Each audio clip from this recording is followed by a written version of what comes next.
And Hindi cinema టికెట్లు 400-500 ఉంటాయి. Comparatively our ticket prices are less.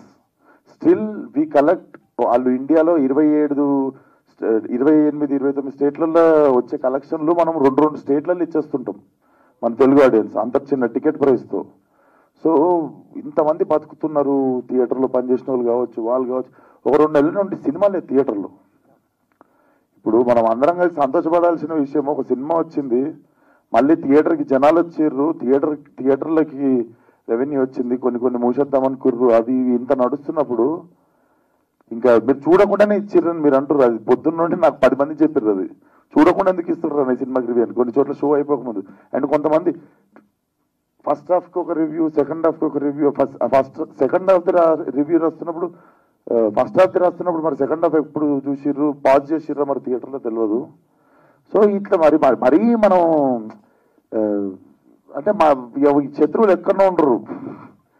So మన ఇండస్ట్రీ ఎంత మంచిదని ఇక్కడ మనం ఆనందపడుతున్నాము, ఇంత మంచి ప్లేస్లు ఉన్నాము, ఆడియన్స్ ఇంకా థియేటర్ని ఎంకరేజ్ చేస్తున్నారని.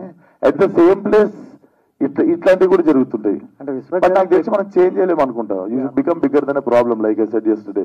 ప్రతి మూవీకి మరి మీరు ఇలాంటి ఫేస్ చేయడానికి రెడీగా ఉన్నారా? మరి ఫేస్ చేయడానికి రెడీ ఉన్నానా అంటే ఇప్పుడు నేను ఏం చేయగలుగుతా, ఒక ఐడియా చెప్తే నేను ఇంప్లిమెంట్ చేస్తా అది.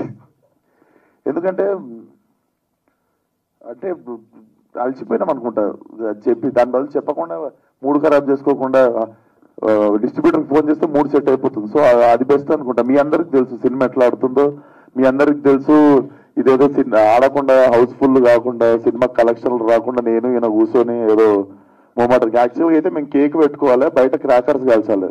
అది కూడా ఎందుకు చేయలేదు అంటే మేము మా ప్రొడ్యూసర్ గారి ఇంట్లో జరిగిన ఇన్సిడెంట్కి రెస్పెక్ట్ పే చేయాలని చెప్పి we kept it very simple and calm. Reviews గురించి మాట్లాడుతున్నాం కదా, అంటే మరి ఏమన్నా అంటే గతంలో కూడా అన్నారు ఒక 1 వీక్ దాకా రివ్యూస్ ఇవ్వకుండా కొంత చూద్దాం అన్నట్టుగా గతంలో కొంతమంది ప్రొడ్యూసర్స్ అన్నారు.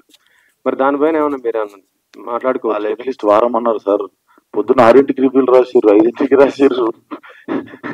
అది కూడా అసలు ఇప్పుడు సరే, ఇప్పుడు నిజంగా చూస్తే ఒక లెక్క రాయొచ్చు, ఏదైనా నిజంగా వీక్ ఏదైనా పట్టుకొని దాని గురించి రాయొచ్చు.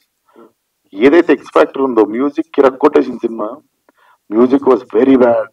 అది అంటే బేసిక్ చూడలేదు, అర్థమైపోయింది. నైట్ నేను పొద్దున రాసేసుకొని పెట్టుకుర్రు, పొద్దున పోస్ట్ చేసిర్రు అంతే. సో ఏం చేస్తాం నాకు తెలియదు, ఆలోచిస్తున్నాయి, చూద్దాం ఏమంటే. బట్ వారం రోజులు అంటే అది మన అందరం కలిసి ఎందుకంటే ఇట్స్ నాట్ అబౌట్ రివ్యూ కదా, మనం సినిమా మీద చాలా రకాలుగా రెవెన్యూ ఉంది. అంటే దీనిపైన ఇప్పుడు ఇండస్ట్రీ లేదా చాలా డిస్కషన్ కూడా జరుగుతుంది. అంటే ఏం లేదు సార్, ఎంత డబ్బు, ఎంతమంది ఎంప్లాయ్మెంట్, ఎంతమంది కష్టం కదా అది. అంటే రివ్యూలు కూడా ఎట్లున్నాయంటే, చిన్న రివ్యూ రైటర్స్ ఉన్నారు కదా, వాళ్ళు ఏం చేసేస్తారంటే ఫస్ట్ వాళ్ళకంటే సీనియర్లు పెద్దోళ్ళు దాన్ని చూసుకుంటా కూడా దానికి దగ్గరలో వేసేస్తారు. మనం దానికంటే దగ్గర లేకపోతే మనది వాళ్ళంత పెద్ద అది ఏందో అది అర్థం కాని పంచాయతీ అది. కానీ బట్ దాని గురించి అసలు మాట్లాడాలనుకోలేదు సార్. నాకు కూర్చొని నా ఆడియన్స్ కి థ్యాంక్ యూ చెప్పాలని ఉండే. అండ్ మా సినిమాకి థియేటర్లకి 2 నెలల తర్వాత జనాలు వచ్చినందుకు మీ అందరు కూడా అర్థం చేసుకొని పాజిటివ్ గానే వచ్చినందుకు. So I just wanted to keep it very simple and loud గా ఉండొద్దు అనుకున్నాం. మా అప్పుడు ఏదైతే ఇప్పుడు 2-3 డేస్ అన్నా అట్లీస్ట్, ఎందుకంటే మార్నింగ్ కూడా ఫంక్షన్ అందరూ వాళ్ళ అంతర్క్రియల కార్యక్రమంలో ఉంటాయి కాబట్టి. సో అసలు పెట్టొద్దు అనుకుని లాస్ట్ మినిట్ లో ఇంకా లేదు పెడదాము, ఎందుకంటే we have to thank audience first. మనం ఎంత వద్దనుకున్నా మళ్ళా ప్రతిసారి మనం హోప్ చచ్చిపోయినప్పుడల్లా ఆడియన్స్ మనకి తిరిగి లేదు మేము వస్తాం, మంచి సినిమా అయ్యి మేము థియేటర్కి వచ్చి చూస్తాం, రివ్యూలు బాగాలేకపోయినా వచ్చి చూస్తాం అన్నంత చేసిన వాళ్ళకి మనం వచ్చి థ్యాంక్స్ అన్న చెప్పాలి.